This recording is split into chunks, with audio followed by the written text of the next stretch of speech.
When the data didn't match, Evan Caro knew something was wrong, not with the system. With her. Lena Ward had always worn her smartwatch religiously. Every heartbeat, every breath, every step she took was logged, encrypted, and synced automatically to ChronoSync, the government-issued biometric system that tracked citizens' health, movement, and social productivity. It was 2142. Privacy wasn't a right anymore. It was a service. Evan, a systems auditor for ChronoSync, had seen millions of data patterns. He could tell the difference between an anomaly and a lie. But Lena's file didn't just contain errors, it contained IMPOSSIBILITIES. Her daily routine had always been consistent. Home to work at 8 o'clock, a lunch walk at 13 o'clock, home again by 18:30, 7,500 steps on average, predictable, safe, until last Thursday. Her watch logged 19,841 steps. Evan frowned at the figure glowing in his retinal interface. According to the GPS overlay, she'd never left the city, but the step count suggested she'd traveled at least 12 kilometers. In a society where every meter of movement was monitored, that shouldn't have been possible. He checked again. The timestamps were all valid. The heart rate matched hers. Oxygen levels consistent. Neural link signature. Authentic. Everything was real. And yet she had gone somewhere that didn't exist.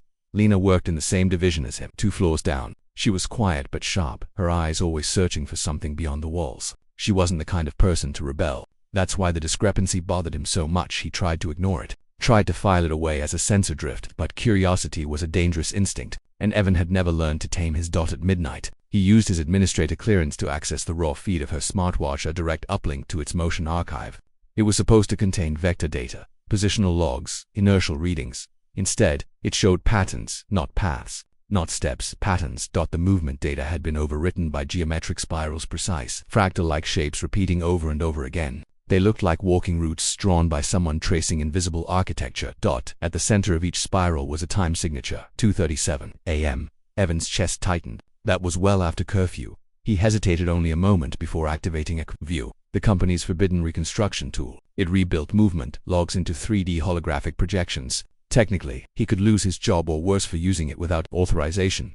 But he had to see. The projection flickered alive in his apartment. The figure of Lena appeared, translucent blue, walking through darkness. The watch's sensors recorded not just her steps, but the subtle tremors in the air, reconstructing faint outlines of her environment.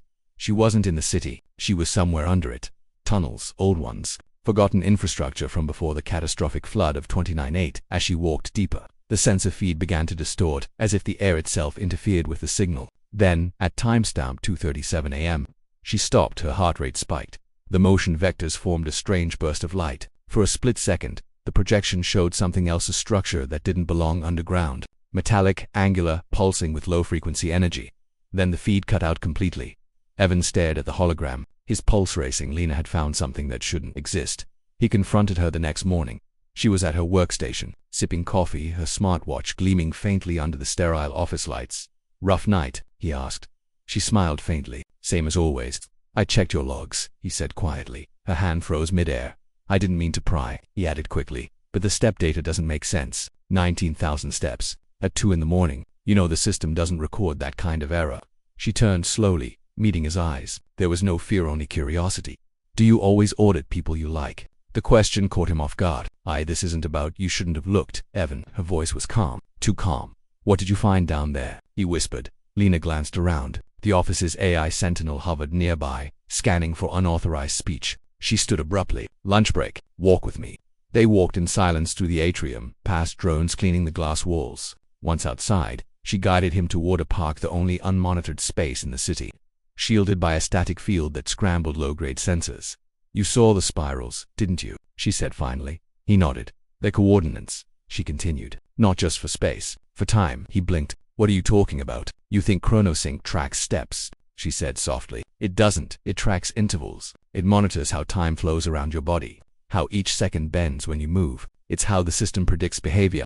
Evan frowned. "Predicts? ChronoSync isn't monitoring USIC's training us. Every step teaches it how humans think, how we choose, how we exist." But lately, she glanced down at her watch. The system started glitching. It found something it couldn't model. A fracture in the timeline. A fracture. Something outside predictive reality. Something unseen. "I followed it."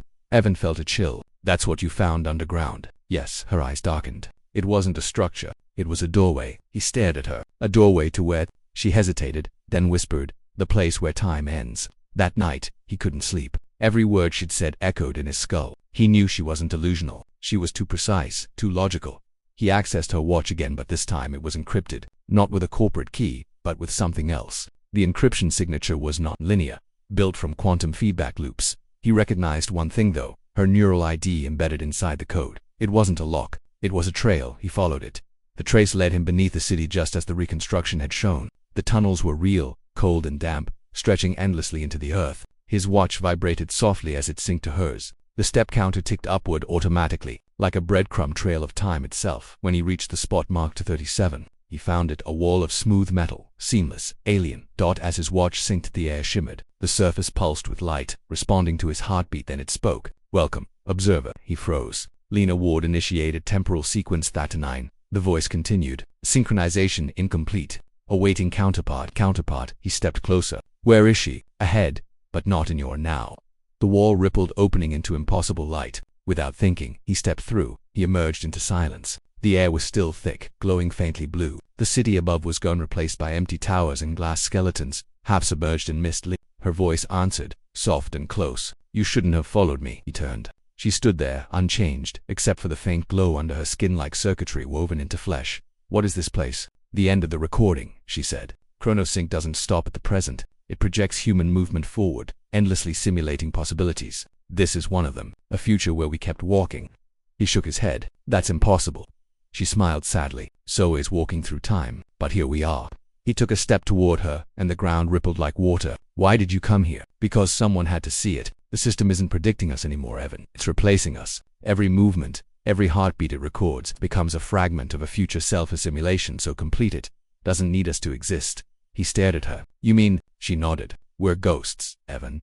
Data shadows. The real us stopped walking long ago."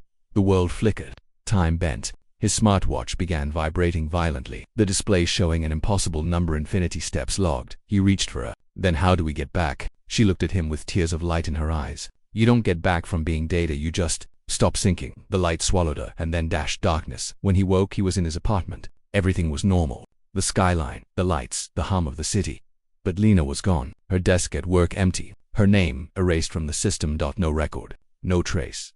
Except for one thing. His smartwatch showed her ID as a connected contact. Active. It buzzed once. Step count synced. 19,842. He felt his blood run cold. That was one step more than before. And in his retinal display, for just an instant, her voice whispered, soft, electric, impossible. "Keep walking."